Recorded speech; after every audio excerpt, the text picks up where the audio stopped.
A Super Bowl champion. The Green Bay Packers have won the Super Bowl. The Packers' all-time leading scorer. A game winner for Mason Crosby. It's time for the Mason Crosby Show with Mitch Nellis, presented by Verizon, the official 5G network of the Green Bay Packers, on the Wisconsin Sports Radio Network, powered by the Potawatomi Sportsbook, and on the free Odyssey app.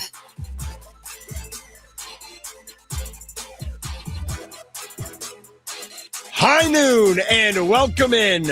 My name is Mitch Nellis, a.k.a. Thunder. Tommy Wirtz is here, and a man who has never turned the ball over twice on one play, and a man who at 44 will be looking to get back into the NFL. You got 3 years. Slow your roll. Yep. He is Mason Crosby. It is not me. I guess it never got bad enough there in Green Bay for him to call me back. But the Colts need their boy, Phillip Rivers, and I cannot believe that he's re-signing to play football. Dude, is that crazy? And what did I see? It was 2020 the last time he played? Is that right? Yes. Yeah. During the pandemic year or whatever? You know, it's kind of disrespectful when you put it on that way, where it's like the Packers kicking situation never got as bad as the Colts quarterback situation. I guess. I mean, like, they just, they turned the page. I mean, I guess I need like 3 more years, and then maybe I can make a run at it. Stay in shape, bro. Yeah. Stay in shape. Yeah. That's all I can ask you to do.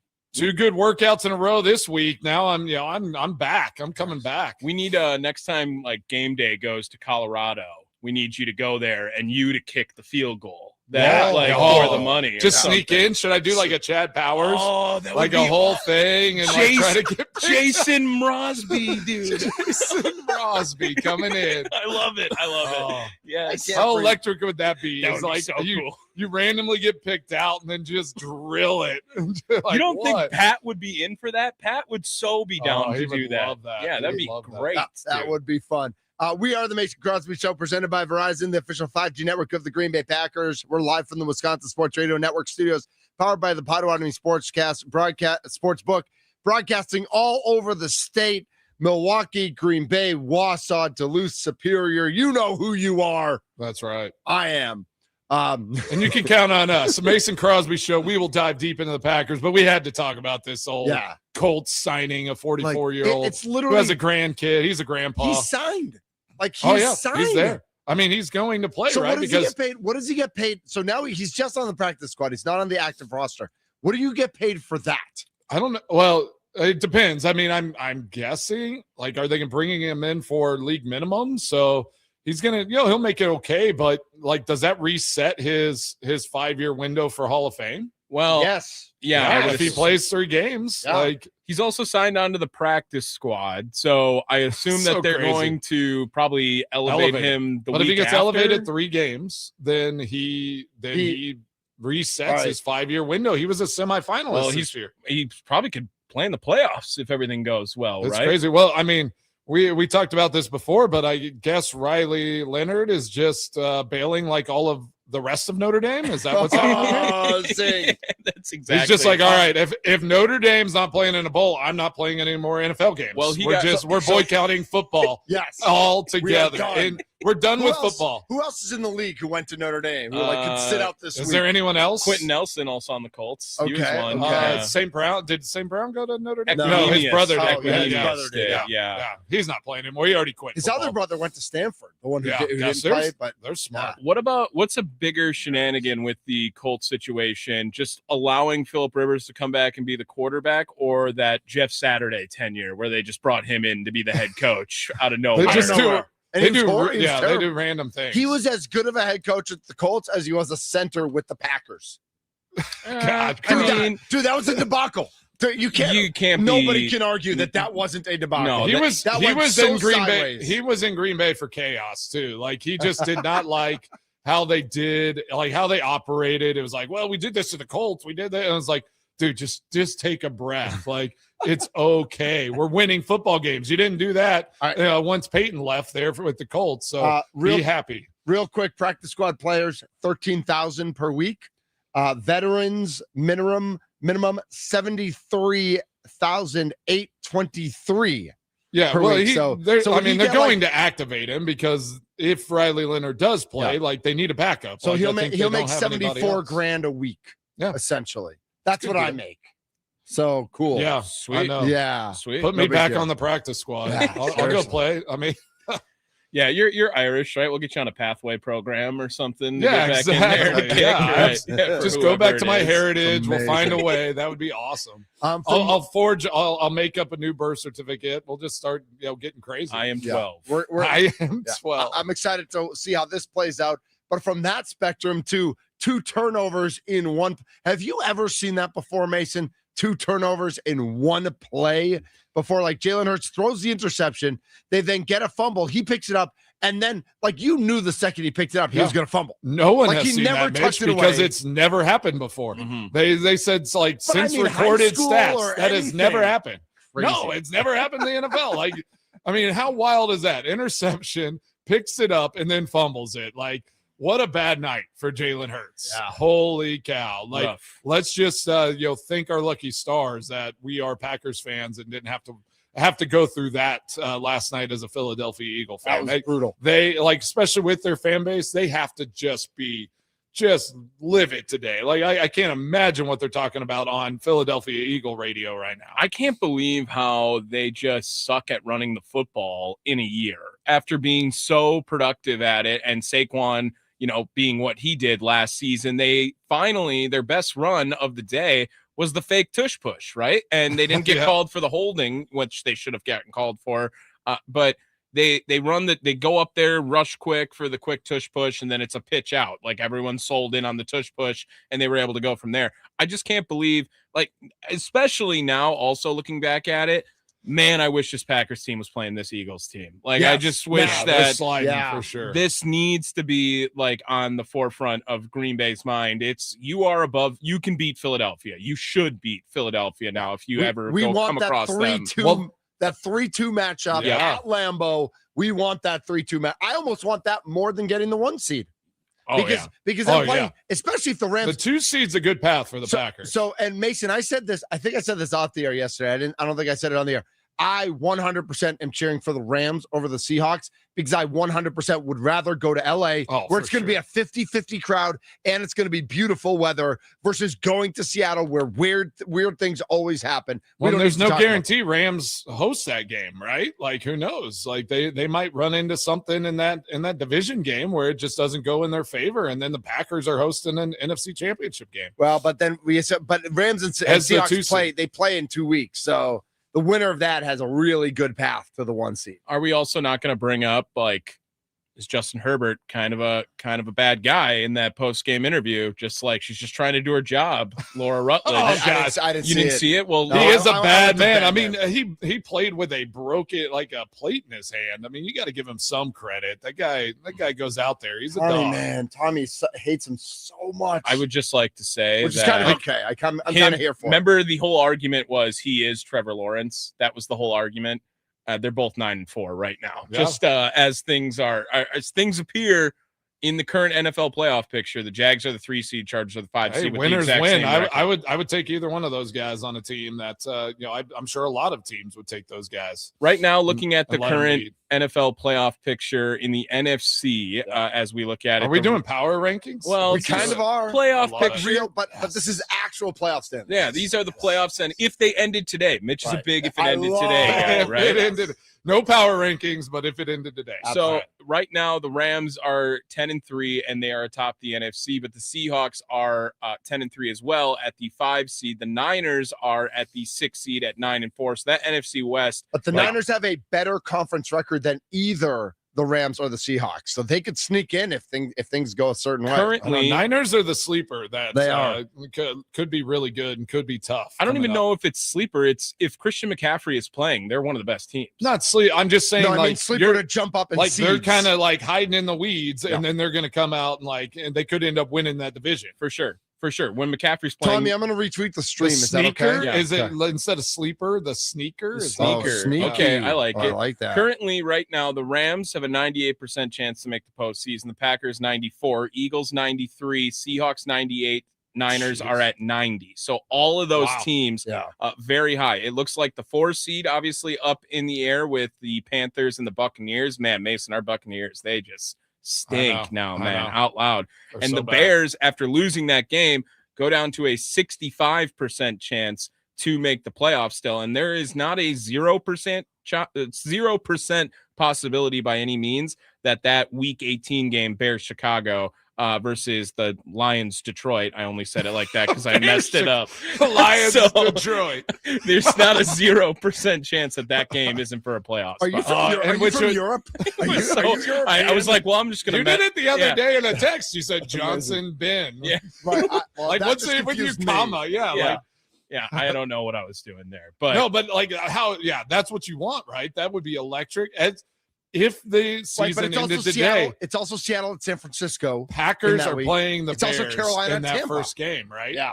If the season ended Bears, today. it'd be Bears at Packers in the 7-2. How do we feel about that?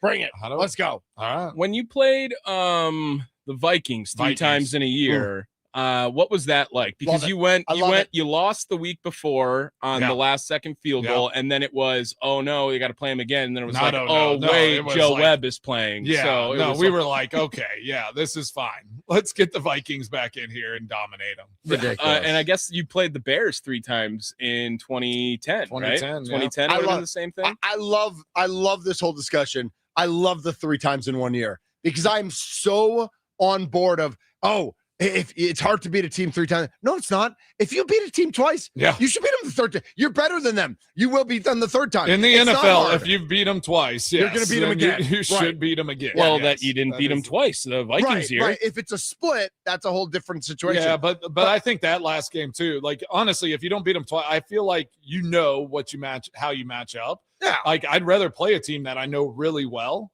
And that you know you're better than, right? Yeah, that you know how to scheme against, you know what you need to do to beat them, than a team that maybe you didn't play that year that like has gotten hot and you have to really figure out how you're going to go out there and beat that team. Like you know how to beat the Bears. You know what to do. You've had success at that. Like, yes, I would love if the Bears came to Lambeau Field in that first game. So right now, Niners at Eagles would be the 6-3 matchup. Who's not taking the Niners right now? Oh, gosh. Yeah. And then it would be Seahawks at Buccaneers. Obviously, whatever that 5-4 matchup is going to be. First of all, we'll get into that whole argument. The 5 seed is going to be 3 or 4 games better than the 4 seed going on the road to play at the 4 seed, which is, listen, you win your division, you should get in the playoffs. You shouldn't get a home game, especially if you suck. Saying. Yeah, that's what we've been saying. But kind of like we're watching that Lions-Bears game at the end of the year. Well, it's also Niners at Seattle. It's Seattle at San Francisco. So San Francisco has that home game, but it's also Carolina is hosting Tampa. Nope, Carolina at Tampa. So that's going to be a win in your in game. Here's a scenario. I love winning your Here's a scenario that I would love is Carolina goes on a little run. Tampa plays well. That last game, Carolina and Tampa both get in, and the Bears and the Lions don't get into the playoffs because they suck the rest of the way. That would be electric. That would be great. If the Bears don't make the playoffs, it will officially become like bad collapse. Gosh, like that would be amazing. Ahead. 2 games ahead of Carolina and Tampa. That would be amazing. That would be. Let's. I'm here for that. I'm here for that power ranking right now. 414-677-1250. 414-677-1250. The Nikolai Law talking text line. Your thoughts on the NFC, the standings, the power rankings. I was listening to 9 to Noon, and I think Kuhn and Rami both had their power rankings. First of all, were horrible. Like, this is why I hate power rankings. They were like literally the two of them put together. Like, maybe there's one brain molecule when it comes to power rankings. In real life, they're both very smart, but with power rankings, not smart at all. It didn't come off. They've got like the Patriots 1 and the Broncos 2. In no universe are they in your top 2. The Seahawks, Rams, and Packers are clearly 1 through 3, whatever order you have them in. We're talking total NFL. Yes, the AFC sucks. Like, what are we doing here? The AFC is a joke. It's a fraud. It's a complete fraud. So for them to have like the 2 AFC teams, 1 and 2, absolutely brutal. I mean, Rams, Seahawks, Packers, I think it's probably in that order today. Yeah. If and honestly, that's the order of the records. The records are Rams, Seahawks, Packers in the NFC. I know that Denver and New England are both 11 and 2. Who's buying Denver or New England? Anybody? New England more than Denver. Really? Yeah. Denver's defense is good, man. Denver has 9 million sacks. Yeah, I don't know. I think New England has that it factor. Denver just, is a heartache, like a heart attack waiting to happen every time they step on the field. So, but yes, defense wins championships. They've had the two easiest schedules. They've had the two easiest schedules in the NFL, by the way, Denver and New England. There you go. Yeah. Does Denver get a bump for their coach? I don't know. 10 years ago. I think Patriots say, Coach Vrabel's a great coach, and he's got him playing. I mean, think about that flip for what that team was. I mean, the Broncos were decent last year. Patriots not so much. No, that's true. I mean, that is like you have to kind of put them on that path of better at this moment because of the flip and like what they're able to accomplish right now. And I trust Drake May over Bo Nix all day long. I agree with that. All right, I have a quick question about the Chargers and last night. The Chargers have one of the best defenses in the league, right? Like that's all the good stats, defense. All that, a good defense. Can Harbaugh go into a dark room with Herbert and just say, manage the game? If you don't turn the ball over, they're 9-4. They probably could be 11-2 if he didn't turn the ball over. He could probably just do it in his office in a bright room too. No, it's got to be a dark room. It's got to be a dark room. Okay. Yeah, Vecna might walk out. You got to have the fear of Vecna with like red lights in the back. Exactly. Yeah. But when you know your defense, and like maybe Sean Payton's saying this to Bo Nix too, like when you know your defense is that good, do you go to your quarterback and say, hey, I know you turn the ball over a bunch. I know we're taking risks. We want you to be that guy. But like it's December. Not right now. It's winter. Yeah. Not right now. Can we figure out some way to limit that right now, Mason? I mean, I wish it was that easy, right? I think anyone with good teams would do that. I mean, the Packers are doing that for the most part. Jordan Love does not turn the ball over, and that's why they are in every game that they play. Like all the losses, they were in every single one of those games because Jordan Love manages the game and doesn't turn it over. So I don't know. Herbert might just be one of those guys that just like literally can't help himself, and he's going to sling it down the field if he feels like it. So yes, that would be the easy conversation to have where, hey, just take a sack, just eat it. If you don't like it, let's not turn the ball over. Let's punt the ball with our good buddy J.K. Scott. Let him hang it up a million miles in the air. Exactly. Doesn't kick it over 50 yards very often, but it goes to the moon. Right. Might hit the scoreboard. Let's just play defense. Yep. But I do feel like in this league though, that's still going to be a recipe. You come into playoff time and there's going to be a team that finds a way to get after your defense, and you're going to need your quarterback to open it up. To make a play. Yeah, so it's tough. Like, that kind of stuff does always – like, that's why sports are so dramatic and so intriguing, right? It's like, why not just play a simple game on offense and let your defense do their thing? But, like, you got to have the excitement. Justin Herbert gets paid a lot of money. You don't want to just see him sitting back there taking sacks and handing the ball off. Like, I want to see the electric plays. I want to see him firing the ball down the field, trying to make something happen. Herbert's also third in the league in sacks taken behind Geno Smith and Cam Ward. And Geno Smith and Tua lead the league in interceptions. Tied for third. Three guys are tied for third. Sam Darnold, Justin Herbert, and Trevor Lawrence. Is that exactly why do you have to do that? Why do we have to go there? Gosh, what are we doing? Lit up. I mean, Tommy's face lit up with that comment. I'm just saying they're the same guy. So, and they both got paid, right? And but a lot of people were upset. They're all playoff teams, right? Yeah. So turning the ball over, not always the end of the world, because they make a lot of big plays too, right? Yep. All right, so this is the Mason Crosby Show, the Nicolay Law Talking text line 414-677-1250. We're going to get into some question marks regarding our Packers team. Mike Jocko from Madison's going to join us at the top of the 1 o'clock hour. So, Mason, when you look at the power rankings, you are an AP Sports voter voting for the best team in the NFL. AP Sports voters don't matter. Their vote doesn't matter. All right, you are an MC. Okay, Mason sorry, I had to throw that out there. Okay, Notre Dame. Who is the best team in the NFL right now, today? Not January, not Super Bowl. Today, who's the best team in the NFL? I'd say the LA Rams. Yeah. I think LA Rams are the best. It's hard to. I mean, with the weapons they have on offense, and then their defense is playing at a really high level as well. I mean, it's hard to imagine another team where you're just like, when they go match up, that you just say like, well, that team's much better than the Rams, or better on paper than the Rams. What do you think a spread would be in LA, Green Bay versus the Rams? I think it'd be tight. Honestly, I don't think the Packers are far off because of that defense and because of how Jordan Love has managed the game so far this year. I think it would be at LA, it'd probably be that 2.5. Like I would think for LA. Like I think you just give them that home field number of 2.5. So not to throw a wrench in your thoughts, Mason, but the 509 does right into the talk and text line. The Panthers and the Buccaneers haven't even played each other yet. So they both. I saw that. Yeah, I saw that, Tyson. So they can't both win out. Here's where my brain was going, is that the Bears and Lions suck so bad down the stretch. Right.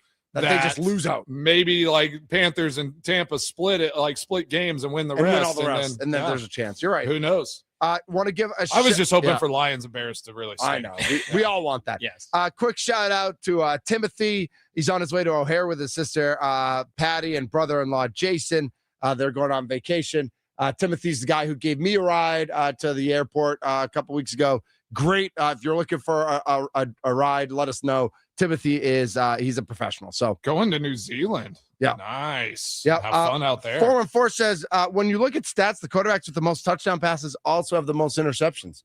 That's not totally true. Matthew Stafford right now. I mean, Stafford's 35-4. Prescott's up there. That's pretty good. But Goff is 26-5. Drake is 23-6. Then Mahomes, Darnold, Allen. But then Jordan Love, 22-4. Yeah. So there is some of that, but that's not a fast and cut rule.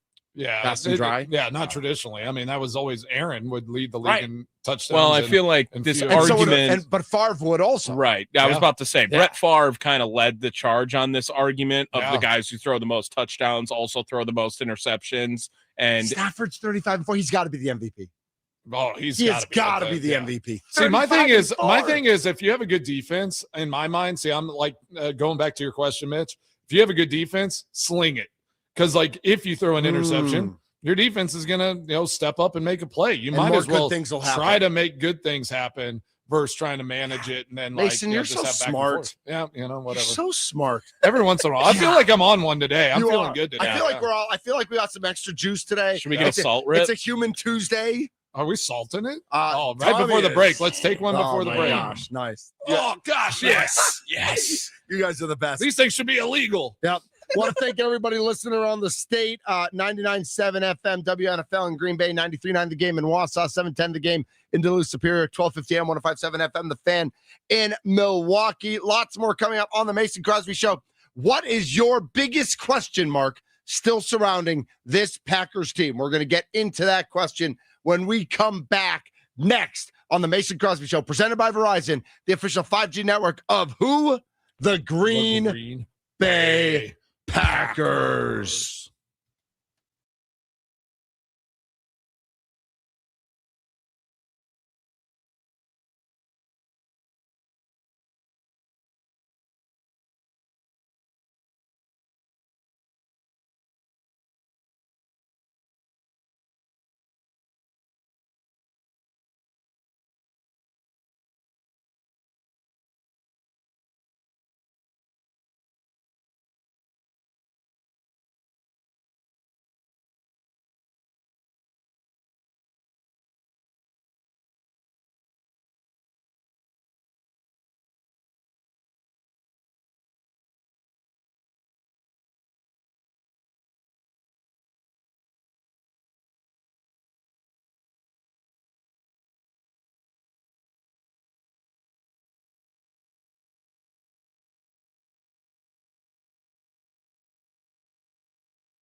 This is the Mason Crosby Show. I'm Mitch Nellis, a.k.a. Thunder. Mason's in the house. Tommy Wirtz is here.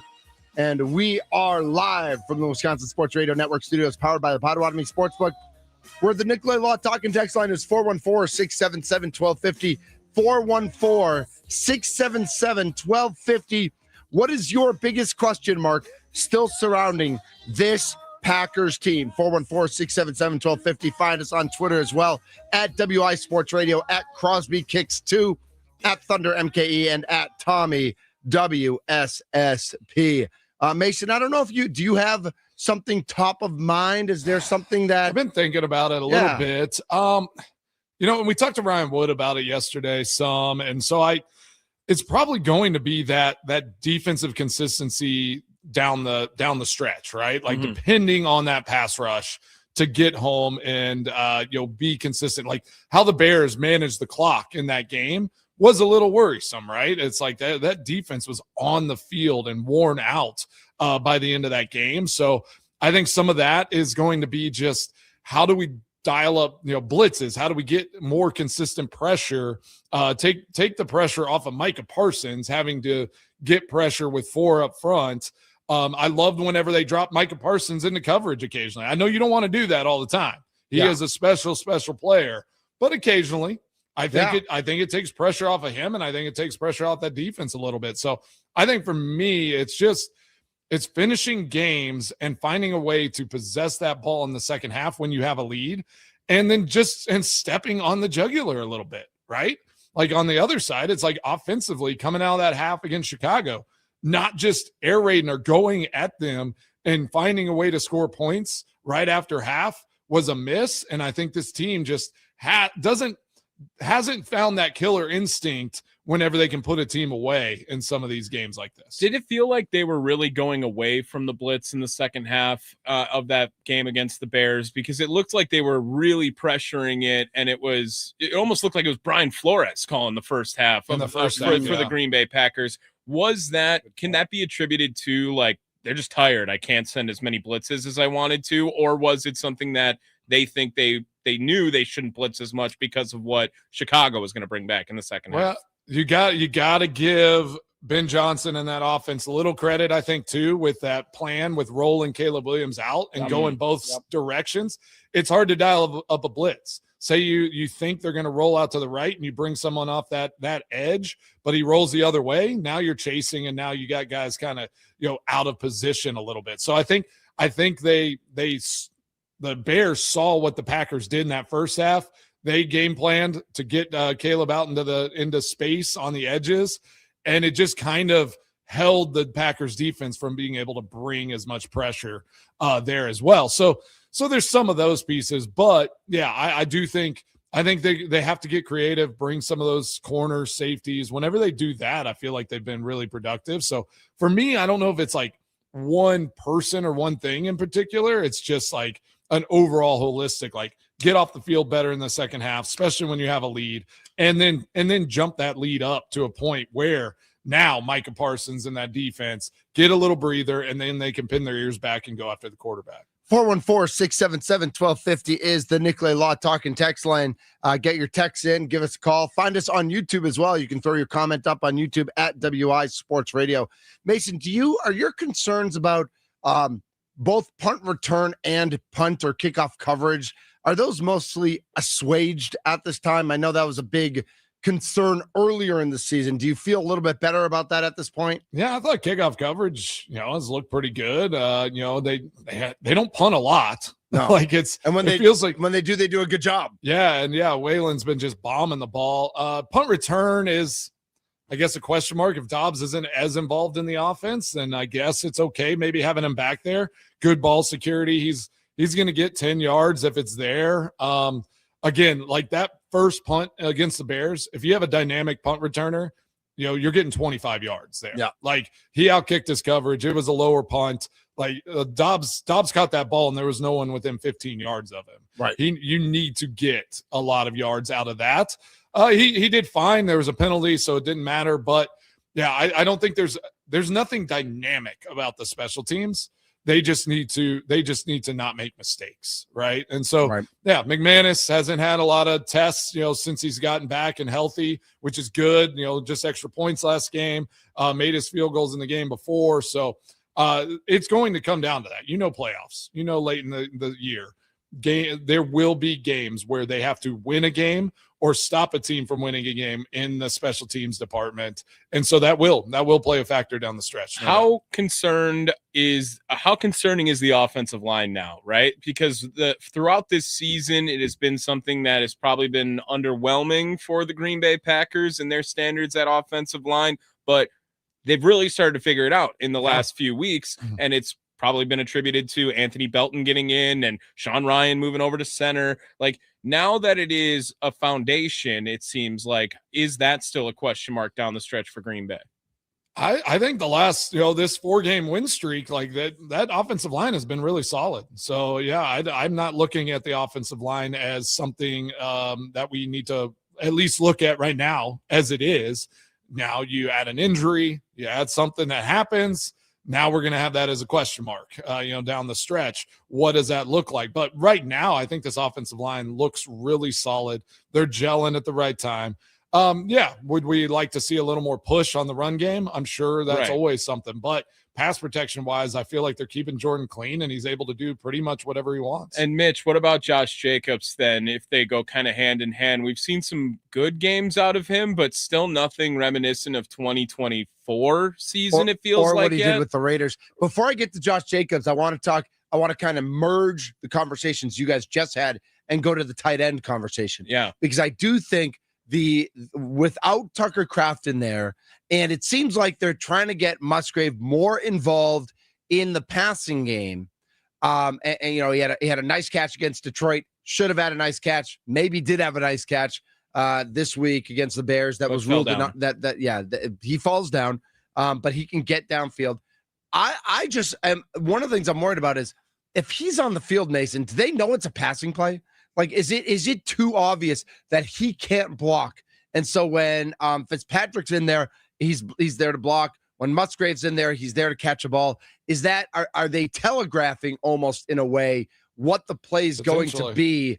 And is that a concern? And then that leads me to the discussion about Josh Jacobs and how much, how important is the tight end in that blocking game to get Josh Jacobs free as well?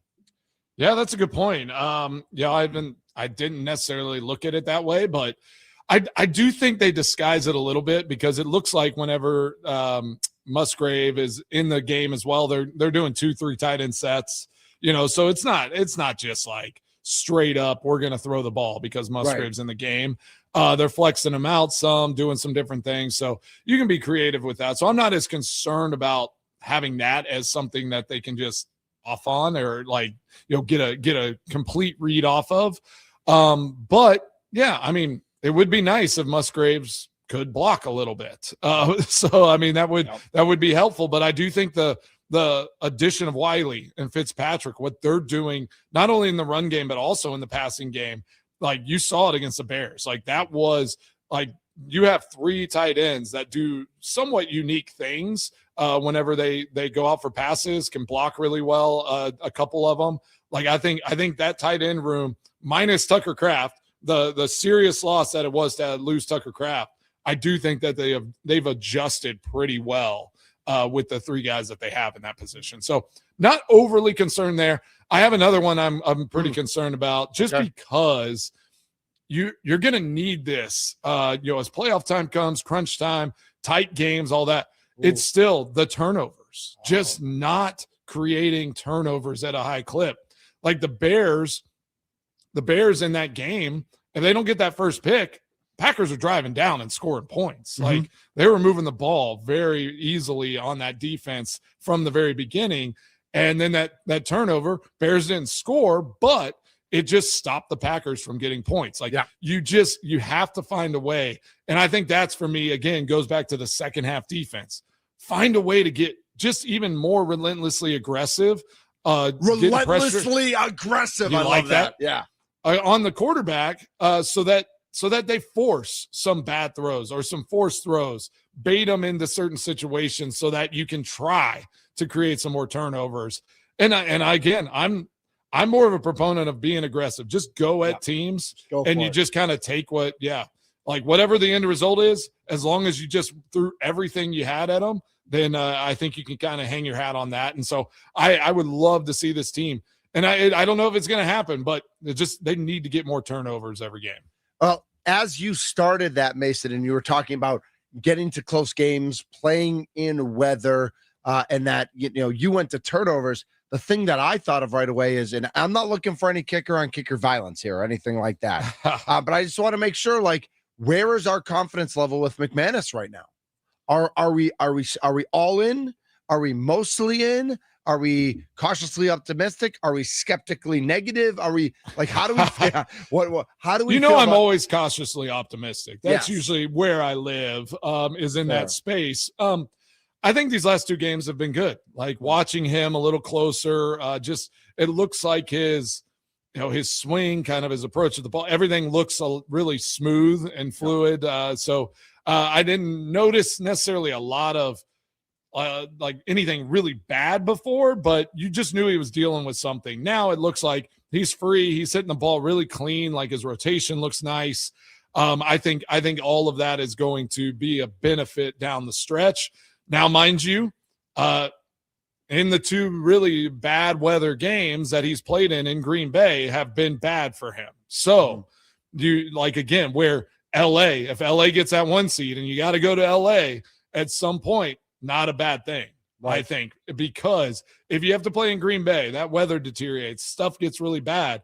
That whether you're kicking well or not, that is going to be tough. And in 2 seasons, the 2 worst weather games, McManus hasn't had his best games. Well, and Haversick had a terrible game in New York too. Again, it's a product of the kicking. Weather makes it hard to kick. Last year when McManus came in and we ended up having him on the show after the game-winning kick too, I was all in on him. I feel like I have gone backwards on Brandon McManus. I am sitting there thinking, all right, great drive, awesome, let's go. Now don't miss this kick, on the extra point every time now. Every time, I'm all in on that. Yeah. All right. Gosh. Again, that's just me watching from fandom side. 12-year-old Tommy was the same way when I was out I've there. had so much kicker drama in the past. Yeah, I can never trust a kicker. I apologize. I will say, as a Packers fan, we talk about all the time, Favre to Rodgers to Love. I will say Jackie to Longwell to Crosby was a pretty nice run with kickers too. Yeah, we had a good run. There wasn't a whole lot of to Anders Carlson. Yeah, well, I didn't say it ended with me. Right, Come on, Tommy. Right. It ended. Okay, it's over. But hopefully it's not over. But yeah, it ended. But that's a pretty good run for a franchise. Yes, I will say that for sure. All right. We'd love your thoughts on the Nicolay Law Talking text line 414-677-1250. Your biggest question mark still surrounding this Packers team. We're going to take a couple minutes here to talk about our most improved player on the Packers team as well. So if you'd rather answer that question, or if you want to answer both, go right ahead. 414-677-1250 on Twitter as well, at WI Sports Radio. And then, of course, Mike Jocko's going to join us at the top of the 1 o'clock hour. He's Mason Crosby. He's Tommy Wirtz. I'm Mitch Nellis. We are the Mason Crosby Show, presented by Verizon. Oh, yeah.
This is the Mason Crosby Show presented by Verizon. I'm Mitch Nellis. He's Tommy Wirtz. Mason Crosby in his house.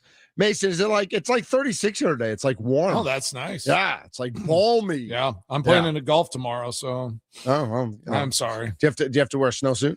It'll be cold. Yeah. Is it for your yacht club? Yeah, I'll boat to the course. Nice. Perfect.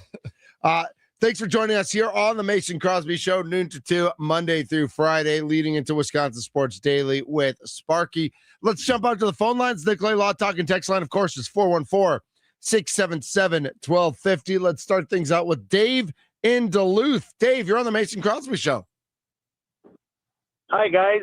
I was listening about the effects of weather on the kicking game, and it brought to mind a concern I've had for a long time watching the Packers since the 60s, growing up in the UP, and watched over time. It seems like as the season gets longer, the guys aren't dressing for the weather.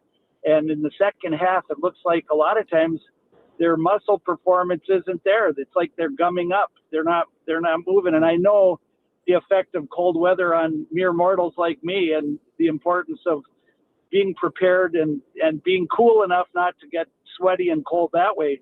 But it looks like they could be wearing another layer or something so they don't get gummed up. And one other thought is, at halftime, do the guys get out of their wet clothes and get in dry stuff and go back out kind of freshed up and dry rather than to be sweaty in the stuff they were wearing? And that's all I have, is concern about the weather and not using the kind of clothing and protective clothing that's available for people. That's a great question, Dave. Yep. Thanks for the call. Thanks for listening, Dave. I appreciate you. I've said this before. I put on as much warm clothing as I could without restricting movement, right? So there is a fine line there where if you put on too much, then like you can't swing your leg as well. You get just a little stiff, honestly, just restricted from the clothing itself. I don't know. I mean, it's hard. It's hard kicking in the cold. The ball is traditionally just not going to fly as far just because of the elements. Did you ever have to change at halftime? And then, I was going to hit that. Yeah. So if it was raining, snow, things like that, if my socks got wet, I change socks all the time at halftime. So nice. I was always aware of that, always ready to adjust if need be. Some of those guys tape their shoes and do different things. Like they're kind of just stuck, the big guys. But for me in particular, I would always change. Sometimes I would start a game with like thick socks on, like winter socks. I'd always wear like a really thick sock on my plant foot. Mm-hmm. And then as little as I could with trying to stay as warm as possible on my kicking foot, just because I always wanted to have as much feel as I could, because it's like, my foot would go numb. I couldn't feel it because of the cold, but I still, could feel the ball at impact. So I always had to kind of be cautious with how thick of a sock I wore on my kicking shoe. That is more sock talk than I thought we'd ever have. Lots of sock talk. Changing socks, changing clothes. I'd always adjust. I'd put more clothes on at halftime if I needed to. And I always had stuff on the sideline if I felt like I needed to adjust. Who is your most improved player thus far for the Packers? Let's jump out to Troy on the north side of Milwaukee. Troy, you're on the Mason Crosby Show. Hey, what's up, guys? What's up? I got a football question, and I also want to say my most improved player. Can I do them both? Yeah, but we're real quick here. Real quick. I need a minute. Oh, okay. The football question is, okay, when Jordan Love comes to the line of scrimmage and he yells out, Cam, Cam, Cam. That's a running play. Everybody knows it, right? Cam, Cam. On Sunday, he came to the line of scrimmage. He was yelling, Cam, Cam, Cam. And every time he yelled it, it was a running play because they had a too deep safety look. My thing is this. Why don't football players, even though, because all the Chicago Bears players, when he yelled it, the safety started coming up and cheating on the run. Why don't they, play a trick, but, instead of saying Cam, Cam, Cam and run it, what they say Cam, Cam, Cam and play action? Yeah. Yep. And then I think you just hit, you answered your own question. They are setting that up, right? Now that it's been said, now they can have a can that actually goes to a different play, not a run play. So it's almost more just here was our first play. We're canning it to the play that was secondary. It doesn't always have to be the same play.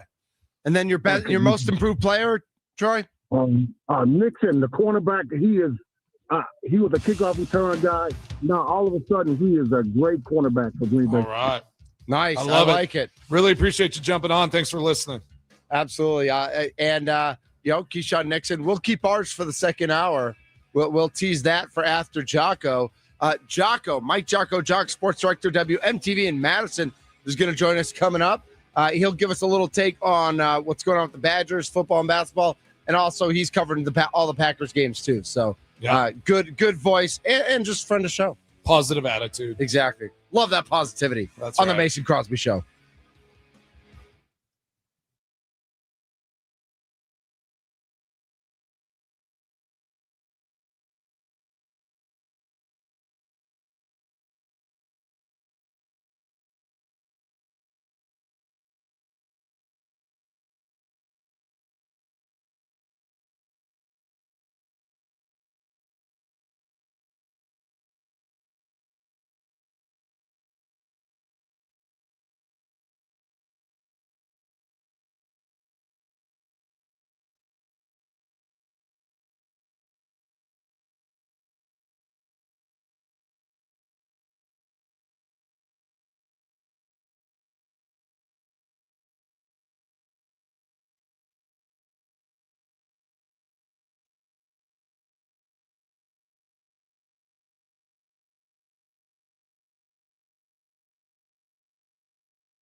A Super Bowl champion. The Green Bay Packers have won the Super Bowl.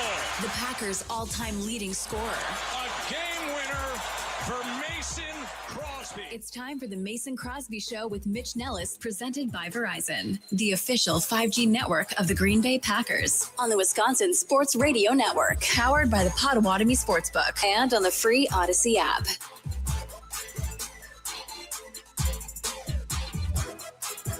This is the Mason Crosby Show. I'm Mitch Nellis. He's Tommy Wirtz. Mason Crosby, again, to reiterate, has never turned the ball over twice on one play. Facts. Just facts. For the record, Pee-wee, high school, college, backyard, throwing the ball around, has never turned the ball over twice on one play. I've made it that's the goal of my life, is to never do that. Yeah. So I will stick with that, and I will never turn the ball over in an NFL game, mind you. Right. Yes, definitely twice. not. Philip Rivers is still going to do that, right? Like something's going to just happen like the week after with all of this. It's like first guy to ever have 3 turnovers in one play. Oh, that after would be all of this. amazing.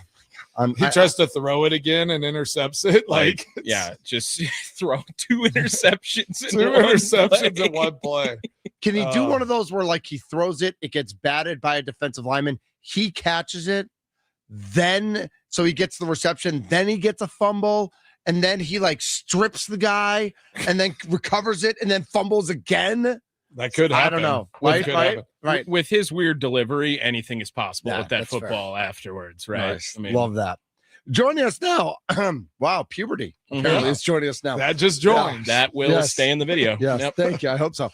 Joining us now on the guest hotline, powered by Gruber Law, great friend of show, Mike Jocko, Jocko, sports director, WMTV in Madison. Jocko, how the hell are you?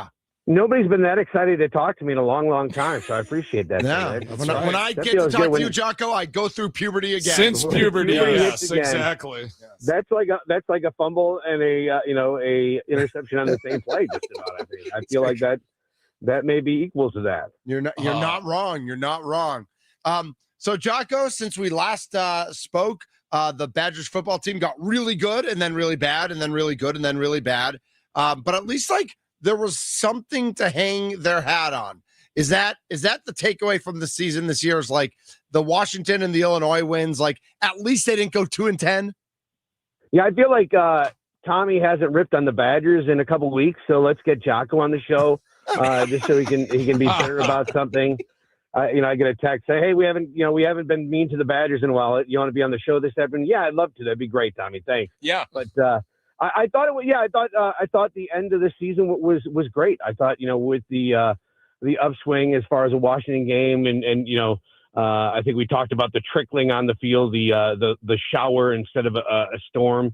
But then to go out and beat Brett Bielema and Illinois felt really good, and again storm the field. I don't know if that's just going to every time they win now that's going to become a thing. I think it is from now on. We're that excited. We're hitting puberty again. Yep. We're hitting puberty for the second time, so it's we're excited about that. The Minnesota game obviously disappointing, but I thought overall that it like the end of the season felt good and it was something to build on.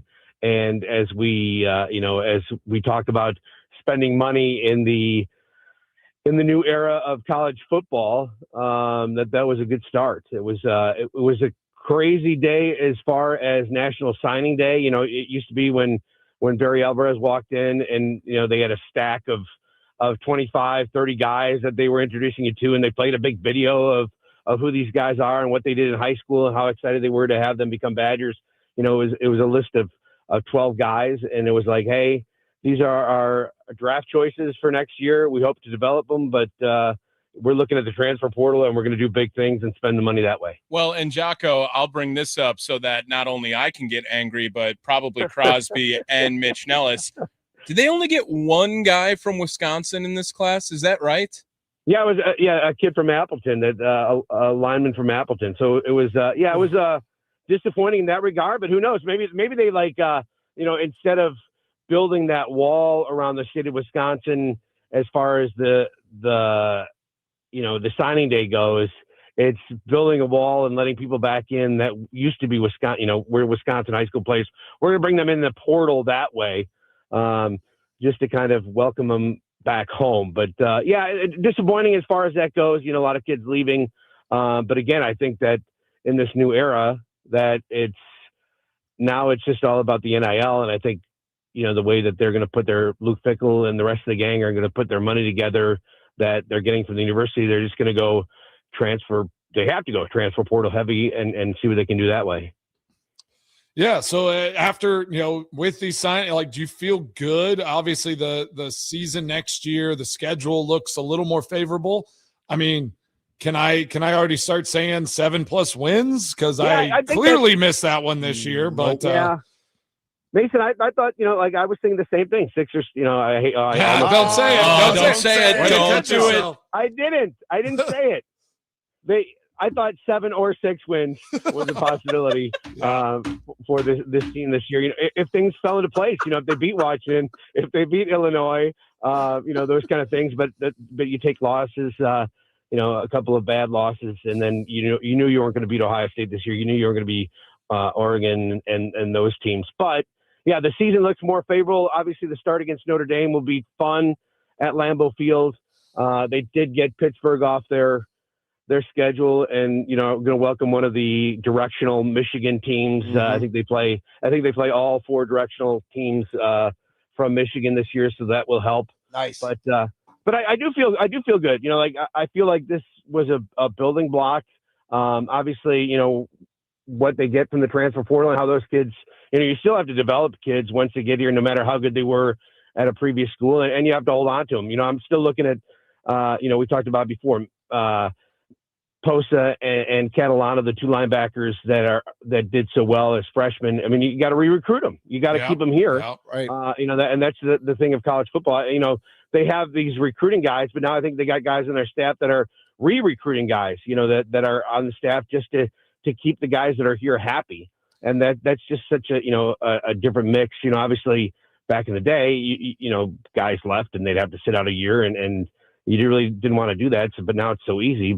So you have to just, and poaching guys from other teams and guys are looking at your guys. I'm sure there are people lined up for those linebackers and other kids on the team. And you just hope they stick around and don't enter the transfer portal themselves. Jocko, I got a question for you as you kind of hit on the landscape of what the NCAA and what sports are now and what used to be the amateur level.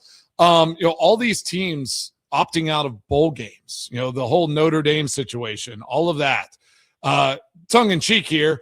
I mean, could other teams step in and fill those spots? What's stopping now where it's what is it? Why do you have to get 5-6 wins?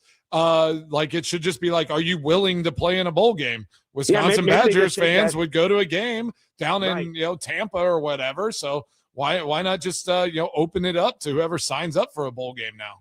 Yeah, anything to drink beer in warm weather, sign me up for that. Exactly. Count me in.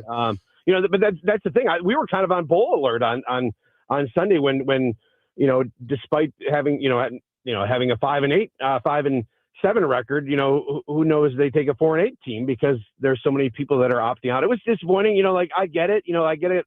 A team like Notre Dame doesn't really need that extra 3 weeks or 4 weeks of practice, and who knows how many people would want to go and see Notre Dame from their alumni and from their fan base. I'm sure they'd get a whole bunch of people down there, but I get the fact that that they're bitter about. It's just not a money driver anymore. Yeah. Nope. Right. It's not as exciting as it used to be. Now taking 12 teams in the college football playoffs, and who knows, maybe 16 next year and 20 the next year, and the list goes on. But I still think as a lifelong somebody that followed the Badgers, lifelong Badger fan, to that excitement of going to a bowl game, whether it be the Shreveport Bowl back in the day when they first started going to bowl games again.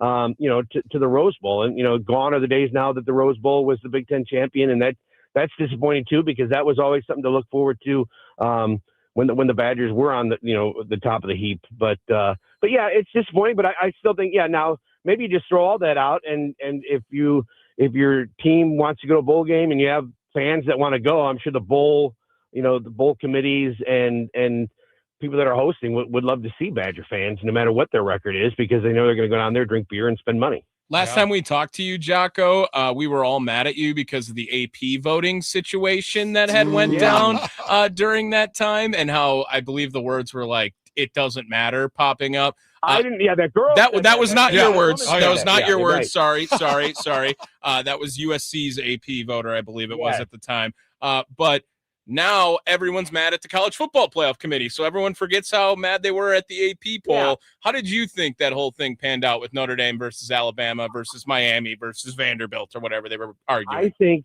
the AP poll voters know what's going on. And so all is forgiven. Again, I did not say anything about it. It would all work out. Because obviously it didn't work out with the college football playoff committee either. So I want you to know that I did finish, in the top 5. I was number 5 as far as my picks they correlated with the actual top 25. So I don't know if that means that they'll ask me back or not. They're like, oh, this guy's a dork, and his hair is weird and stuff like that. But I think I should get a second chance. But as far as it's disappointing for teams like Notre Dame, and I thought Vanderbilt had a hell of a year to have a chance. And who knows? Do you want to see the smaller schools because they won their conference get in and, it's kind of their prize?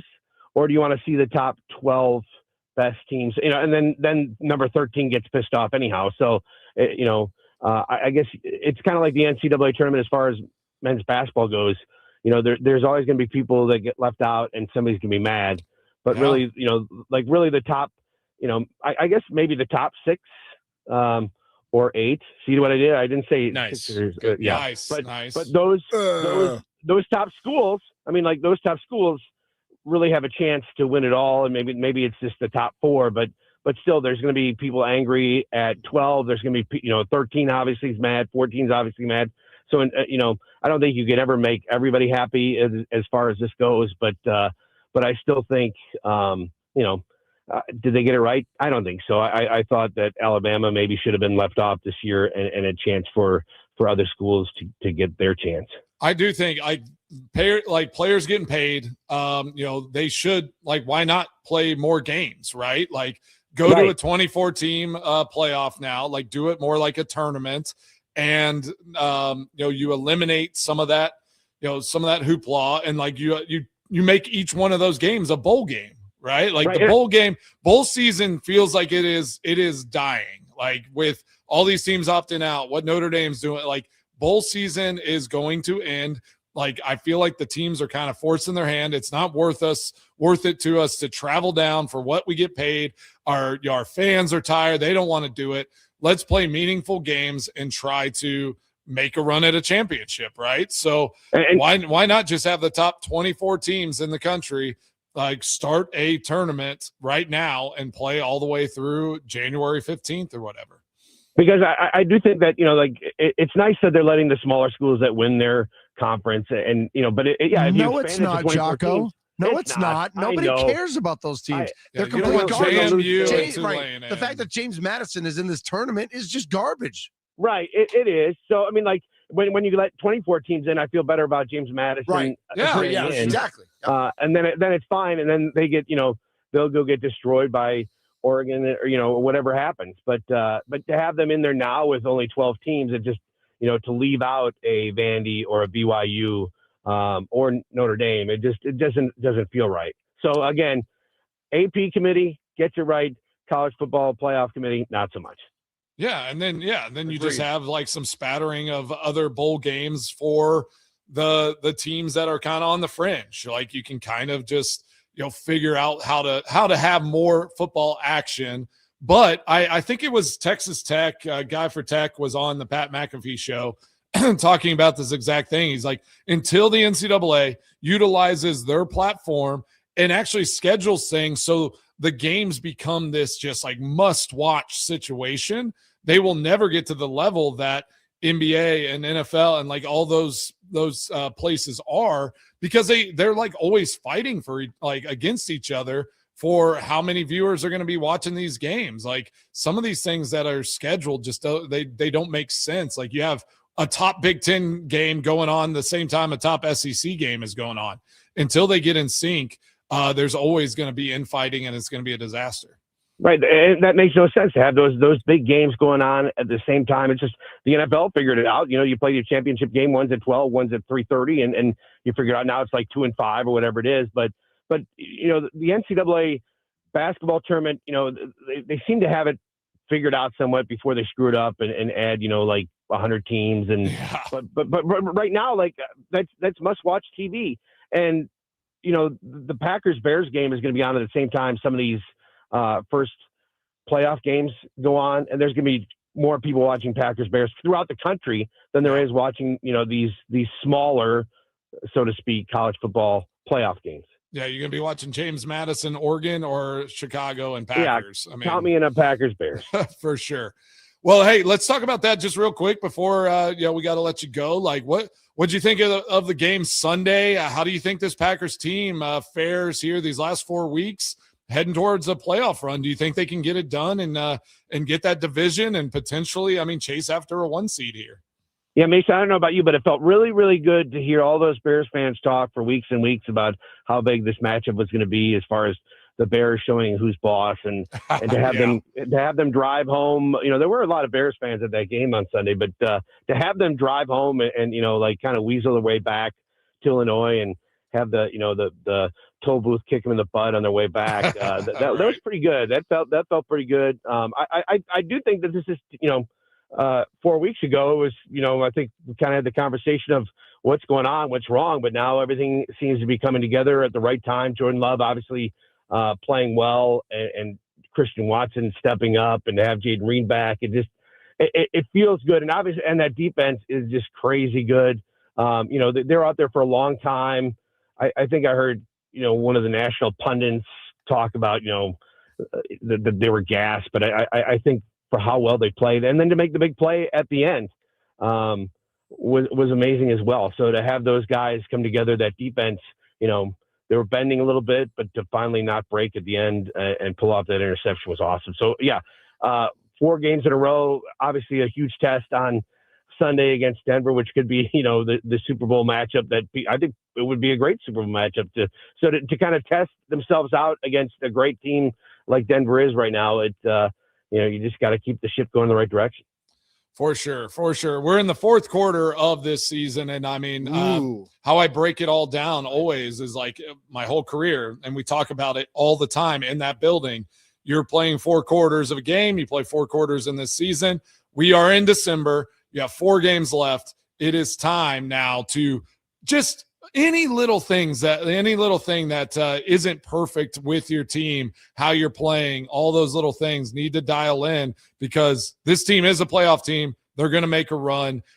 We talked about it earlier. If there is one thing, you might have hit on it, it's that keeping the defense on the field, losing the time of possession, having that defense be a little gassed. Is there anything from your perspective when you watch this team that you're just kind of a little weary about as they make this push towards the playoffs?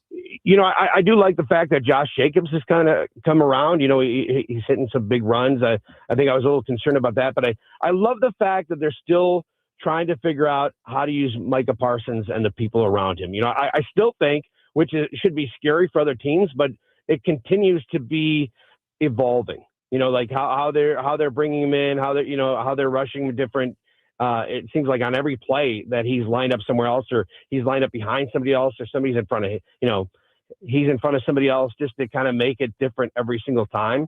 So I think that once they can, I think it's evolving, but I think they keep continuing to find that. Micah Parsons. Yeah. And you can't do that with Micah if you don't have the great linebackers that this Packers team has. And they're playing well, those guys shore up anything. Like Micah can do whatever he wants. Those guys are just filling in wherever he leaves a gap. It's great to see. So I think that's, I'm not worried about that at all, but I like that evolution of how they're figuring it out and how they continue to evolve it. And hopefully by, the championship game and the Super Bowl. I'm jumping ahead, but I'm okay with that. Yeah, you are. By that time, they got it down to a science, and everything is clicking. Mitch, you got any Wisconsin Badger basketball questions before we let Jocko go? I just we didn't really talk about it yesterday. The whooping over Marquette. It didn't feel with Marquette's struggles this year, it didn't feel like past years the same juice. And maybe that's, I don't know if you felt it in Madison. How good do you think this Badger team is? And was there that juice with the win over Marquette like there normally would be? Yeah, you know what? I've been to a million. I've seen you there. Yep. Mitch, that at the Bradley Center when there were these games. I just love the hate that is in the building whenever Marquette and Wisconsin play each other. You can just feel the tension between Marquette fans and Badger fans. And it's a good hate. Okay, it's awesome to see. Yeah, I just thought that the Badgers it was dominating from start to finish. It was a little bit of a slow start, but it was physical early on. But I think Wisconsin just took over, and they have a chance to be a great team. Shaka Smart talked about how good John Blackwell is. He talked about how he's coached guys that have gone to the NBA, and John Blackwell is one of those dudes. So to hear him say that, to see that respect from Shaka was a cool thing. But John Blackwell can carry this team. Nick Boyd, I'm glad people got a chance. He didn't have the greatest of games, but I'm glad people throughout the state got a chance to see Nick Boyd, their point guard, plays 110 miles an hour all the time. And he's really going to be a game changer for this team down the stretch. So I like where they're at. Obviously the Big Ten season is long, and it can drag into the dirt. But I think that Greg Gard's got another good team on his hands. I got one more for you, Jocko. Monte Ball, Hall of Famer, official today. Talk about him a little bit and how awesome he was to watch after all of that. Back in the day of running back U, right? And hopefully the Badgers find some guys in the portal that will want to be running back U again. But Monte Ball, just a guy that, has gone through some struggles in life, but found a way to turn things around. But, for a while the Badgers just reeled off running back after running back, and he was certainly one of those dudes. And, if you're going to put up, the top running backs of all time, Monte Ball is certainly one of those guys. So congratulations to him. And like I said, he's a great dude, and he loves to give back to community that supported him so much. And like I said, he had some struggles. He admitted to it, and he's doing so great. And it's awesome to see him reap the rewards for a job well done. Yeah, my father would just say, all he does is score touchdowns. That's all he did back in the day. We'll take that. Yeah. If they can find a guy like that in the portal, we'll take him here in Madison. Yeah. Awesome. Love it. Jocko, as always, a blast to hear you and to be on the airwaves with you. I know you are one of our favorites, so thank you so much for jumping on, and we'll talk to you soon. All right. Love you guys. Happy holidays. All right. Happy holidays. Love you too, buddy. That's Mike Jocko, Jock, sports director, WMTV. No, they don't show music videos on MTV in Madison, though they probably could. That'd be cool. I wish they did. Just take half an hour a day and just show a couple 80s bangers. Some White Snake. Let's not go down that path. I'm just thinking about, teenage Mason, sitting in his room watching MTV. Love it. Little Def Leppard, some GNR, all the. We need Mason television. Yes. MTV. Oh, we do need Mason television. Well, this kind of is. Yeah, we're on it right now. We're on YouTube right now. Mason's live. Oh. We got to figure out a way to share this feed onto Mason's personal YouTube channel also. If he had one. You probably just give me a link. Yeah. Probably. I don't know. We'll figure it out. Tommy can do it. Yeah. Of course. I knew it. I knew that was the next line. Ed was in here earlier. Tommy and Ed will figure it out. IT Ed and come Tommy in early tomorrow, Tommy. Figure it out. Oh, he'll be in early tomorrow. We're actually at Potawatomi tomorrow. We're gonna miss you. Yeah. It's Miracle on Canal Street. So they choose their 30 charities that they give the money to. So it's a pretty cool event. This is the Mason Crosby Show. When we come back, we're going to get back to that conversation. Who's your most improved player thus far for the Packers? And does any, after Philly and 97 turnovers last night, does anybody in the NFC scare you right now with this Green Bay Packers team? This is the Mason Crosby Show, presented by Verizon, the official 5G network of the Green Bay Packers. Listen to us wherever you listen to your podcast. Just search the Mason Crosby Show, and poof, we appear. There we are.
wasting no more time. Because here I go again on the Mason Crosby Show. Nice. Woo! Presented by Verizon. I'm Mitch Nellis. He's Mason Crosby. Tommy Wirtz in his house. There's some White Snake for WMTV in Madison. There it is. Yeah. We throw that video up, right? Man. What a great video. Yeah. Tawny Katane. Don't get it twisted, bro. Yeah. Do you know the best part? Tommy's never seen it, I'm sure. But do you know the best part of the whole thing, Tawny Katane? Is Tawny Katane was married to Chuck Findlay, who was a lefty for the Angels. Oh. And they had like a really nasty divorce. And while he was going through the divorce, every time he pitched on the road, every road team would play that song at the beginning of the game when he would come out. It was like so perfect. Love the troll. Yes. Love the troll. Yeah. Pre-social media trolls are the best. Big time. This is the Mason Crosby Show. And, obviously, love having Jocko on the show. He's great on the guest hotline powered by Gruber Law. One call. That's all. 509 writes in as we jump back into that conversation. Who is your most improved player thus far for the Packers as we look into the fourth quarter of the season? 509 says, I would have to say it's Quay Walker, my most improved player. Every year he's gotten better, definitely matured over the years. This year just seems like he really is understanding his role in this Halfley defense. That's Tyson from Zillow, Washington. Tyson's our MVP of the show today. And Mason, what do you think about Quay Walker being on that list? I think he has just improved year over year. I mean, I know we had some concerns with him last year with some of his, just being out of position, doing something like trying to use his athleticism instead of just fundamentally being sound in that defense. But I think having a coordinator like Halfley has just freed him up to be able to do what he does best, right? And now with Micah Parsons, like I said, with Jocko, Micah can do all of his things. And then you have Quay, you have Edrin Cooper, and then the solid, center there with McDuffie, where those linebackers just kind of shore up anything. If Micah wants to shoot a gap, you're going to fill with one of those guys who can use their athleticism, use their speed and their strength to come through. So I think that's a great take. I think Quay is definitely one of those guys that has been improving consistently throughout his career. And now the question is, right, they didn't pick up his fifth-year option. Yeah. Like, what are you going to do with that? Like, I feel like you have to try to keep that linebacker crew together. It's like, especially with Micah Parsons, with what this defense can be for the next 4 or 5 years.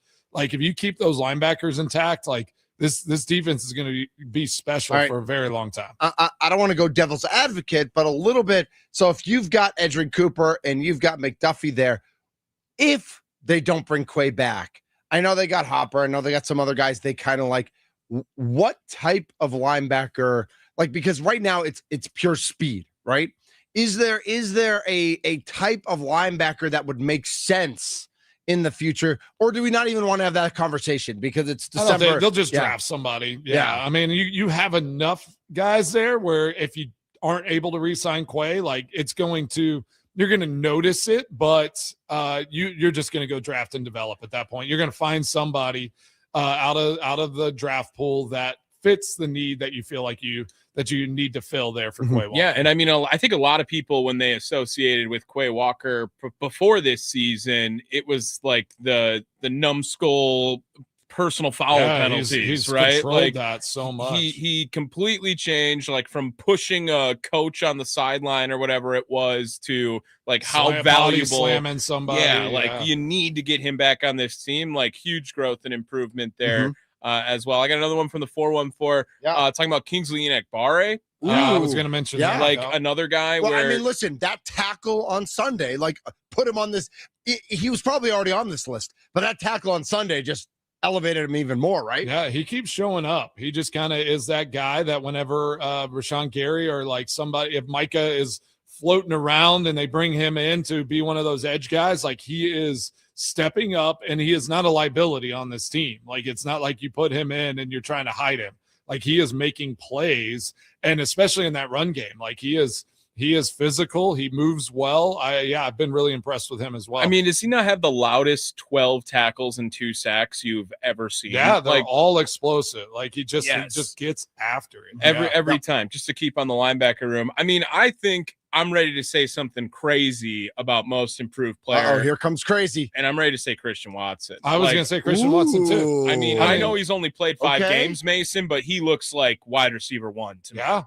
And he's always had that explosiveness and the ability to open up the field and do all of that. But as you always point out, the Minnesota drop. Yeah. And like he has more moments of like, gosh, he's good. He has speed. He has these tangible things. He just can't get it done as that guy. And he has completely erased that. Yeah. I mean, there's no question he is wide receiver 1 and is the guy for this team right now. I got a crazy one. Okay.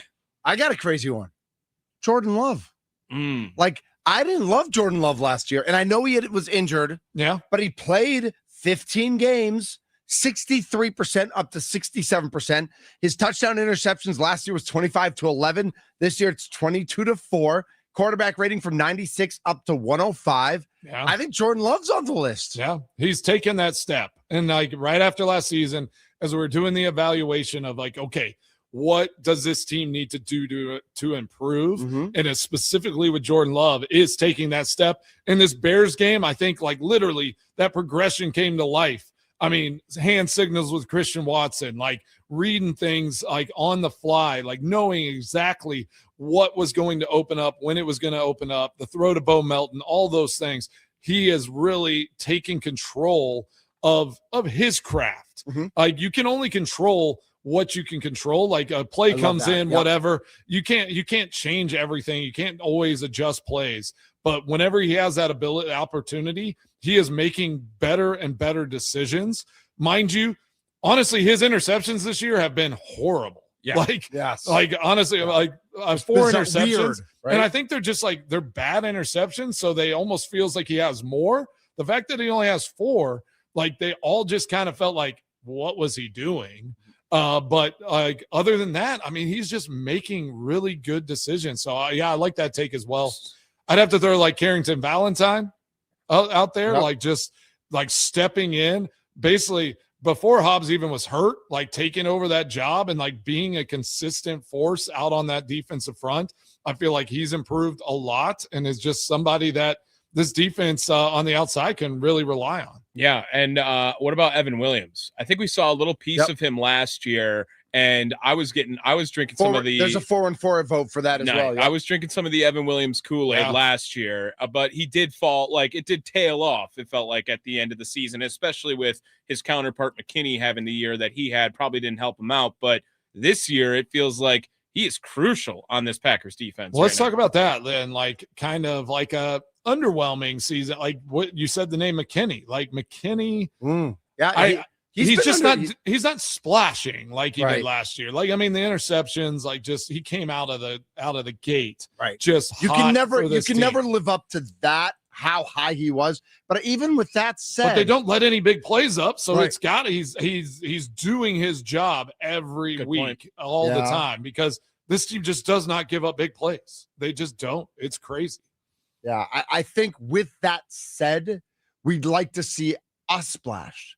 Like a play, there's got to be a ball up there that he can just go and grab. It just doesn't feel like he's not even had the opportunities. Right. It's weird. Like either the pass rush gets there and the quarterback has to make a quick decision, or it's just intermediate throws, just trying not to let this defense just literally disrupt the game completely. That's what these other offenses. I don't even remember his other, like, because I remember he had the interception in the Browns game, which everyone was kind of like, oh, why are you even catching that? He could have got it at the 50-yard line. He should not have caught it. Do you even remember where his last interception was? He had one week 2 against Washington. So week 2 and week 3, he had back-to-back, no, now I'm looking at this wrong. It was the Carolina game. It was, so he hasn't had an interception since the 2nd of November either during that stretch. Yeah. Okay. Hey, you know what? This week, no better time than this week in Denver, right? Grab one out anyone on the offensive side of the ball? Most improved? I mean, we had 2. So, I mean, that's solid. If we're going like underwhelming, Josh Jacobs is the number 1 answer. I mean, you're all anti. You've been an anti Josh Jacobs. Okay, let's just say he's been hurt a little bit too. Yeah, I'll say the run game. I'll put the offensive line on this list too. Like I don't care that unit on there. Yeah, the whole thing. Like last year, we talked about how amazing and underappreciated the offensive line was. Now, hopefully they've figured it out during this stretch, but they are not having a better season this year as an offensive line than they were last year as an offensive line. Yeah, but they clearly figured out, like, all right, Sean Ryan was not an NFL guard. Like, and Elton Jenkins, what are we NFL center? Right? Yeah. Are we like? How do we view that though? Because would they have made a move if he didn't get hurt? I don't think because it was not working. No, but I don't think they were like. It didn't seem like they were planning on changing anything. I hate it for Elton Jenkins. I hate that he moved to center. Yep. Now he got hurt. Yep. Like, what is his future look like? Right? Like, it's just like that kind of stuff. Just from a former player, that stuff irks me. Just because it's like he did everything he could to help this team be successful, unselfishly playing center, doing that. And now he's injured. Now it's like, what does that look like for his future? The team, more than likely, I'm assuming maybe they move on from him this offseason because he still has one more year on his contract. Right? Well, if you want to sign Quay Walker, Elton Jenkins is the guy that's getting cut. Yeah. Mm-hmm. And then what does he get? Does he go and him and his agent, they're going to be fighting for that guard money, not the center, center money. Right. So it's going to be an interesting. I think somebody gives it to him. If he's such a good player. And he's got, listen, all the film from last year, all he's got to do is show up with that film and be like, I'm still this guy. The team screwed me. I tried to be a team guy. I'm not a center. I'm one of the best guards in football. Yeah. You don't even have to pay me top guard, but pay me money. 4 years, $50 million. He's young enough too. Like I'd take a 2 or 3 year. Yeah, I was gonna say a shorter deal. Yeah. Just like, hey, if you don't want to commit, you want to see that I can, that I am a guard and I'm still elite. Pay me this, and then in a year we're gonna do another long-term deal. Okay, so again from the text line from Tyson, he said, "Okay, let's just give the whole defense most improved." LOL. He didn't right? like that. We just but no, he was joking with us. I think the whole defense got better, right? Is there anyone on? Did Rashawn Gary get better? Well, that's what I was going to say. Is there anyone on this defense who did not? Yes, he has. He has more sacks than he's he's tied for his career high, right? Yeah. So Rashawn Gary has technically gotten better. LVN incomplete. Yeah, it sure would be nice if they could get him back on the field. So much, and he was playing at a high level early on. All right, this is the Mason Crosby Show. We're presented by Verizon. We will come back and wrap things up with Mason's Extra Points. It's a Human Tuesday leading into a Human Wednesday. So we'll hear. I'm not just a human. I'm just human now. Are you? Because when you were on the field, man, you were a robot. You were automatic. Ooh, robot. Exactly. Tommy was never worried. God, relax. You know how everyone is scared about AI now? That's how I was scared with you kicking back in the day. It was like, it's cool. It can do a lot of awesome things, but in the wrong hands or in the wrong, you don't know. Anything in the wrong hands. This is the Mason Crosby Show presented by Verizon.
What's on Mason Crosby's mind today? Now I'm thinking. It's time for Extra Points, powered by the Potawatomi Sportsbook on the Mason Crosby Show with Mitch Nellis. Tell me what's on your mind. On the Wisconsin Sports Radio Network. All right, fellas, great show today. It is Tuesday. I will be off tomorrow, enjoying my Human Wednesday, trying to get all this holiday shopping dialed in.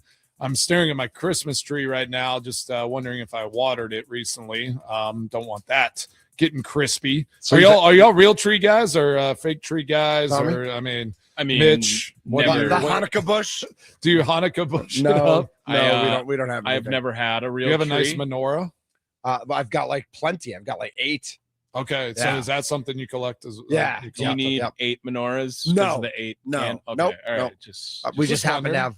Like, the kids when little, they made them at preschool and stuff like that. We still have those. Have you been like real tree always, or you got to the nice house you're in, or the NFL?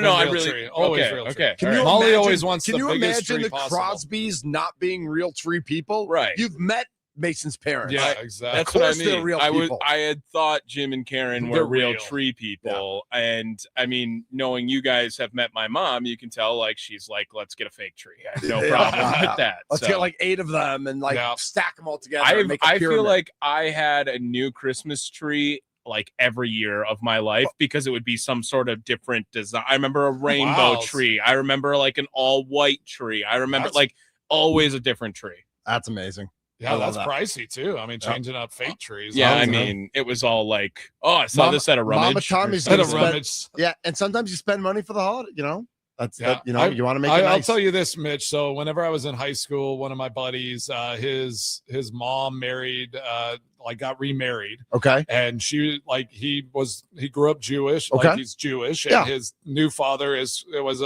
celebrated Christmas. Okay. And so he got to do both. Yeah. And I was like, my nephews, what is this world? My nephews that we do live both. in? Yeah. Because Mrs. Thunder's sister's obviously Jewish, and she married a guy who celebrates Christmas. And so my nephews get to do both. And my daughters, every once in a while, if we're down in Florida over Christmas, Hanukkah, we'll make the drive from 30A over to Jacksonville. So we can do a little Christmas-ca, exactly. Just a little Christmas-ca. Yeah, just a little Christmas-ca. Nothing wrong with that. Mason, did you see the hot stove league heating up a little bit? Edwin Diaz going from the Mets to the Dodgers because the Dodgers don't need more. Yeah. I mean, heaven forbid they get another all-star closer.